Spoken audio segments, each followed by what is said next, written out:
बिस्मिल्लाहिर्रहमानिर्रहीम। अस्सलाम वालेकुम। 9 मई का पहला फैसला आ गया है। 9 मई का जो पहला फैसला आया है वो एक थाना रमना इस्लामाबाद में उसको जलाने का केस था और उसमें अब्दुल लतीफ़ चित्राली पीटीआई के एमएनए हैं, बड़े दबंग एमएनए हैं, बड़े स्ट्रॉन्ग एमएनए। वो उनको 10 साल की सज़ा सुना दी गई है। उनके साथ 11 और मुल्ज़मान थे, उनको भी सज़ा सुना दी गई है। और उनको ये ताहिर अब्बास सिप्रा इंसदाद दहशतगर्दी अदालत के जज हैं, इन्होंने सज़ा सुनाई है। और 2 जज हैं एटीसी के, एक अबुल हसनात मोहम्मद जुल्कुरनैन है जिन्होंने इमरान खान को साइफर में सज़ा दी। उसके अलावा कई उन्होंने फैसले तहरीक इंसाफ के खिलाफ किए, दर्जनों फैसले। तो उनकी 7 वाली अदालत में ये मौसूफ बैठते हैं ताहिर अब्बास सिप्रा।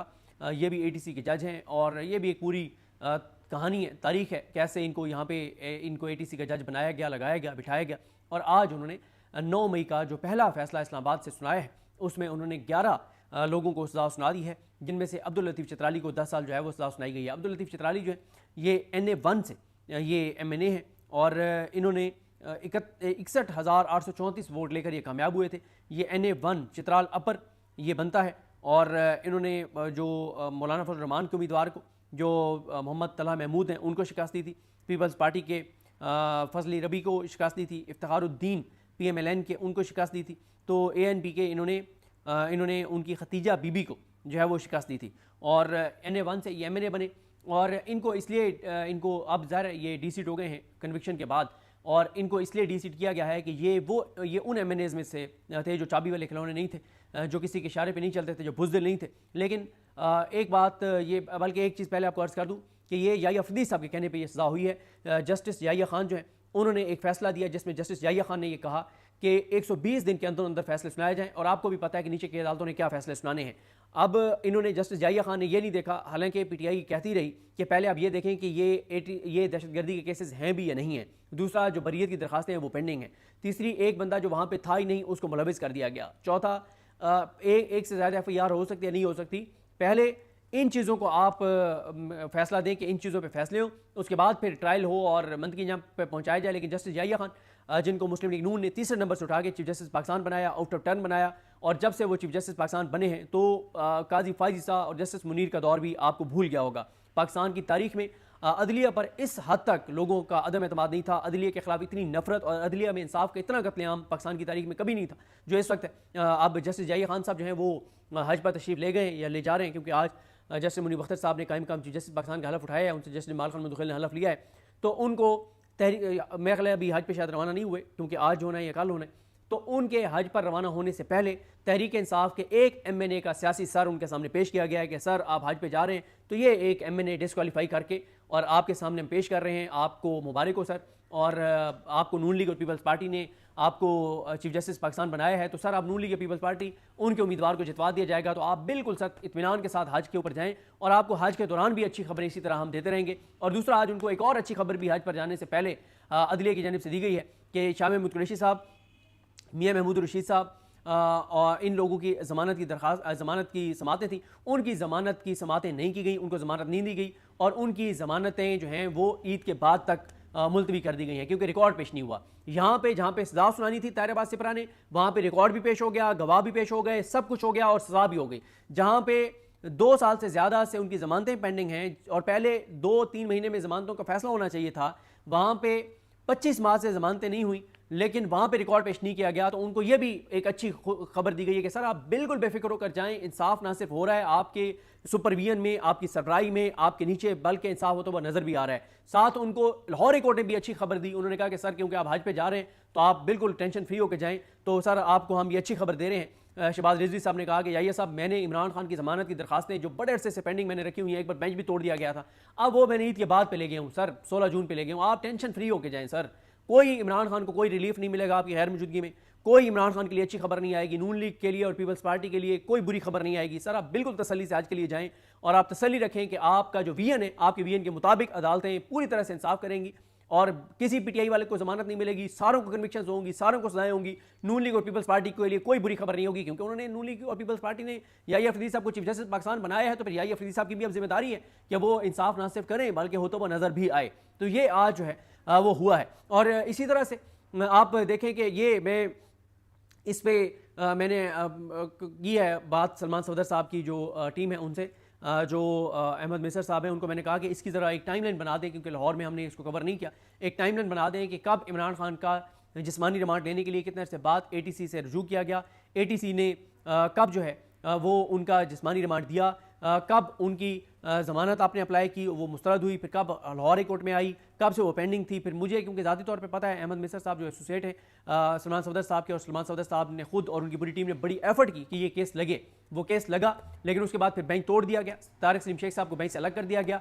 और अब जो है वो शहबाज रिजवी साहब जो हैं उनके बारे में हमारे दोस्त वकास अवान रिपोर्टर हैं बड़े ज़बरदस्त, उन्होंने ये ट्वीट करके बताया कि क्योंकि शहबाज रिजवी साहब की वालदा की वफ़ात हुई है अप्रैल में, तो वो ये चाहते थे कि वो पहली ईद अपने घर वालों के साथ करें। तो उन्होंने रिक्वेस्ट किया आलिया नीलम साहबा को कि मेरी ड्यूटी है वो मुल्तान लगा दें, क्योंकि आप पता नहीं उनकी फैमिली शायद लिया में भी ज़ाहिर है आना जाना मुल्तान से आसान है, या शायद मुल्तान रहती है उनकी फैमिली। तो उन्होंने कहा जी मेरी वहाँ पे मेरा बेंच बना दें। उससे फिर जजेस को फ़ायदा ये होता है कि घर भी भुगत जाता है और TAD भी बन जाता है, और फ्री में फिर वहाँ पे रह लिया, ज़ाहिर है सरकारी रिहाइशें और सारा कुछ।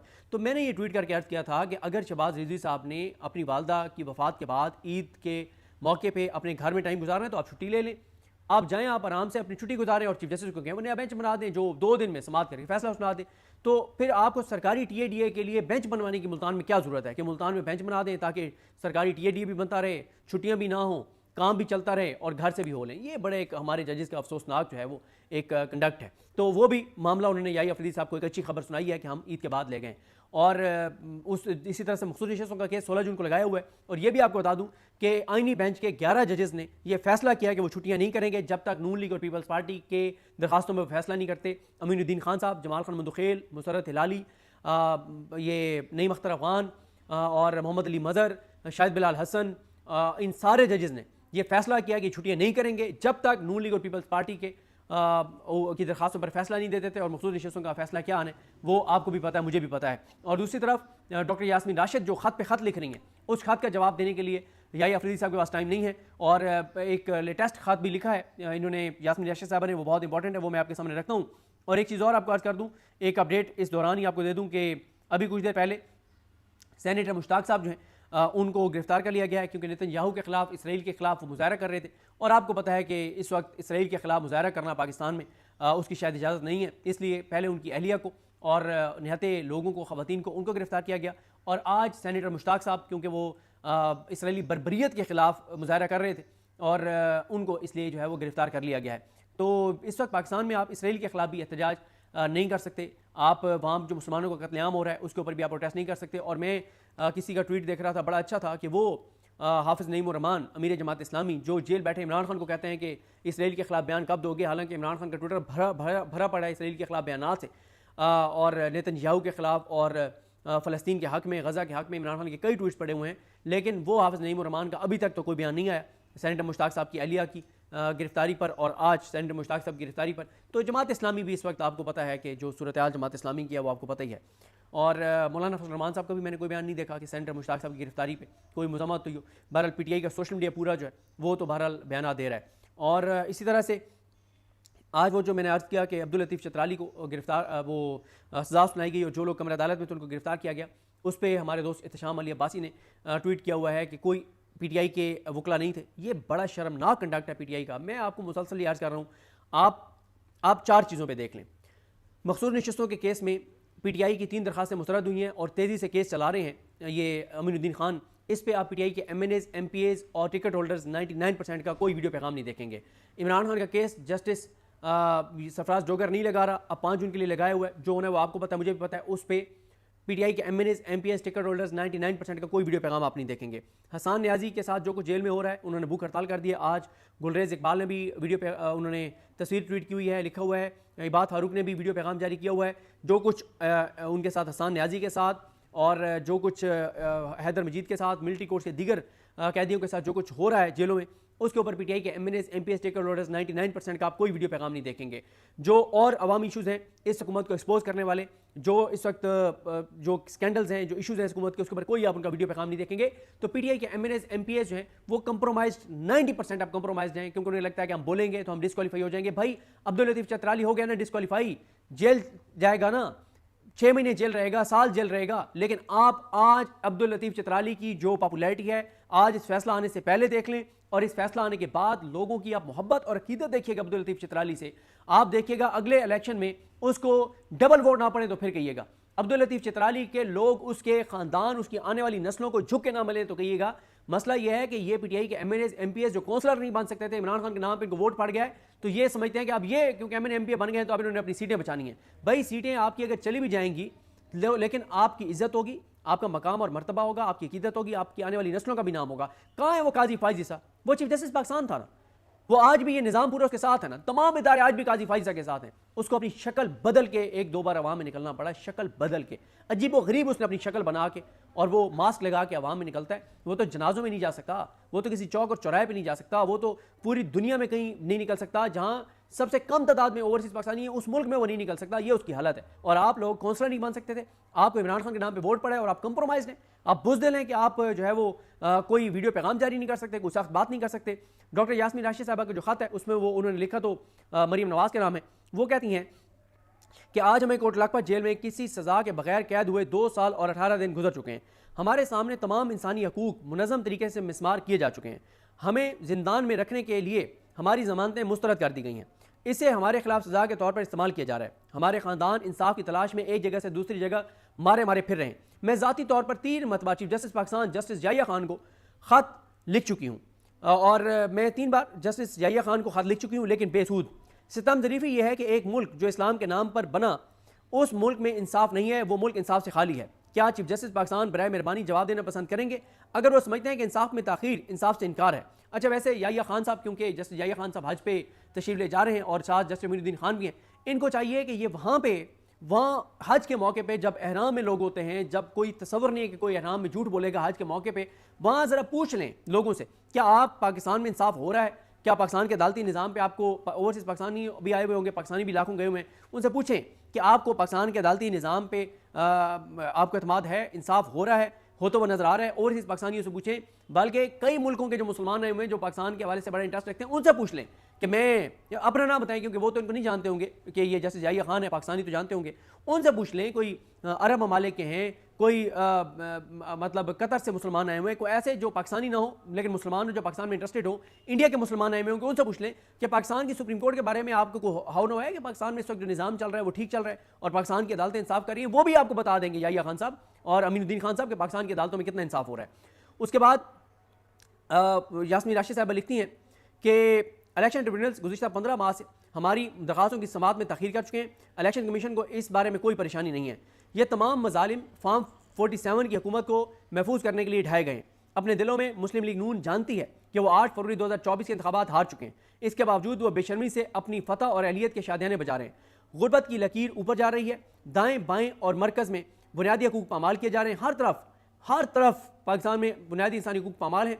पुलिस, जिसकी जिम्मेदारी अमन व आमा बरकरार रखना है, वो जराइम की सुर्खेल बन चुकी है। पुलिस के ऑडिट ने बता दिया है कि पुलिस के मालखाने से कितने करोड़ की मालियत का असला गायब हो चुका है। पंजाब में सेहत का शोबा टूट फूट का शिकार है। मरीजों के लिए अद्वियात दस्तयाब नहीं। सेहत के सहूलियात को आउटसोर्स किया जा रहा है क्योंकि उनका मुनासिब इंतजाम नहीं किया जा सकता।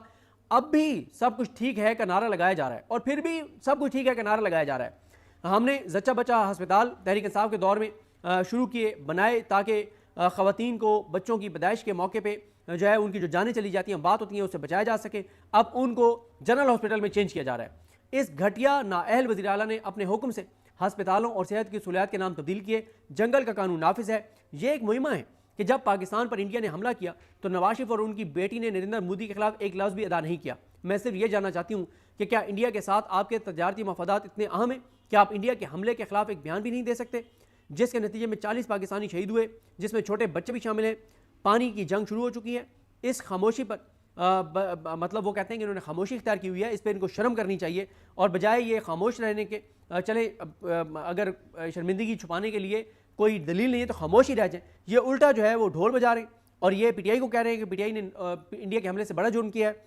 आखिर में वो कहती हैं कि आखिर में मैं सिर्फ अपनी कौम के लिए दुआ कर सकती हूँ, अल्लाह इसे हर किस्म के नुकसान से बचाए। पाकिस्तान जिंदाबाद। डॉक्टर यास्मीन राशिद। और एक चीज़ और मैं आपको अर्ज़ करूँ, देखें ये नया फेज़ शुरू है, सज़ाएँ होंगी, सीटें खाली होंगी, नून लीग को जितवाया जाएगा, 27 तरमीम करवाई जाएगी, लेकिन कैसे मुल्क चल जाएगा? इस वक्त ये तो पीटीआई, अगर पीटीआई कंप्रोमाइज़ ना होती तो इस वक्त पीटीआई को जो इश्यूज उठाने चाहिए थे, बिजली इन्होंने मजीद महंगी कर दी है, सस्ती नहीं हुई। पेट्रोल और डीजल 30-40 रुपये फी लीटर जो आवाम के लिए मिलना चाहिए था नहीं दिया गया। बिजली और पेट्रोल हर पाकिस्तानी का इशू है, लेकिन इस पर आप कोई पीटीआई की प्रेस कॉन्फ्रेंस नहीं देखेंगे, कोई इनके एमएनएज एमपीएस को बात करते हुए नहीं देखेंगे, कोई हुकूमत को एक्सपोज करता हुआ नंगा करता हुआ नहीं देखेंगे। एक्सपोर्ट्स के जो हालात हैं, जो टेक्सटाइल इंडस्ट्री के हालात हैं, जो तनख्वाहदार तबके के हालात हैं, जो ताजरों के जो हालात हैं, जो मजदूरों के जो हालात हैं, जो रियल एस्टेट के हालात हैं, जो कंस्ट्रक्शन के हालात हैं, अगर इन तमाम शोबाजात के ऊपर रोजाना की एक शोबे के ऊपर एक प्रेस कॉन्फ्रेंस भी पीटीआई करे तो 30 दिन में 30 शोबाजात की जो तबाही और बर्बादी है उसको पीटीआई एक्सपोज कर सकती थी, लेकिन पीटीआई नहीं करती। चाबी वाले खिलौने हैं, कंप्रोमाइज हैं, बुजदिल है। कराची में लोड शेडिंग बहुत ज़्यादा हो रही है, पीटीआई कराची आपको कहीं नज़र नहीं आती कि उसको इशू बना सके। कराची में और जो इशूज़ हैं, सबसे ज़्यादा वोट जिन इलाकों में पीटीआई को पड़ा है उनमें से कराची है, लेकिन कराची की सियासत के ऊपर पीटीआई कोई अपना किरदार आपको अदा करती हुई नज़र नहीं आ रही। तो ये हालात हैं, सूरत हाल है। हुकूमत तो जो है सो है, पीटीआई भी जो कर रही है वो आपके सामने है, लेकिन इमरान खान डटा हुआ है, अवाम उसके साथ खड़ी हुई है, ना अवाम पीछे हट रही है, ना इमरान खान पीछे हट रहा है। हाँ, पीटीआई के चाबी वाले खिलौने वो कंप्रोमाइज्ड बुजदिल, वो कंप्रोमाइज़ कर चुके हैं, वो डिस्क्वालीफाई नहीं होंगे। और जो आज़ाद एमएनएज हैं, जो अपने एमपीएज हैं, जो अपने हलफ से वफा कर रहे हैं, जो इमरान खान से कमिटमेंट पूरी कर रहे हैं, अब्दुल लतीफ़ चित्राली की तरह वो डिस्क्वालीफाई होंगे, लेकिन इससे कोई फ़र्क नहीं पड़ने वाला। इससे नून लीग की मोहब्बत में इजाफा नहीं होने वाला, नून लीग की नफरत कम नहीं होने लगी, इस निज़ाम की नफरत कम नहीं होने लगी। मुझे अपनी दुआ में याद रखें। अल्लाह करीम हम सब का हामी नासर। अल्लाह हाफ़िज़।